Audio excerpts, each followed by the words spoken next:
Biyernes ngayon at tradisyon magmunggo tayo. At ayan, may munggo, may malunggay, may chicharon, konting laman ng baboy, bawang, sibuyas at kamatis. At syempre sa kabilang kaldero nagpiprito na nga tayo ng galunggong. Magisa na tayo ng bawang, sibuyas, kamatis at ilagay na natin yung konting laman ng baboy. At pag nagisa-gisa mo na, ay pwede mo na rin siyang lagyan ng tubig. At ilagay mo na yung munggo na binabad mo para pag lumambot na at kumulo na, pwede mo nang ilagay yung dahon ng malunggay. At ilagay mo na rin yung chicharon. Ayan na guys, luto na. At syempre maya maya pa, eto na. Hinatira na nga ako ng aking pananghalian. Ayan na, pulang bag.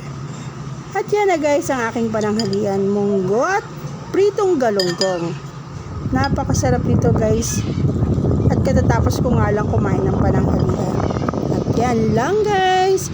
Thank you for watching. Follow for more. Bye bye. God bless.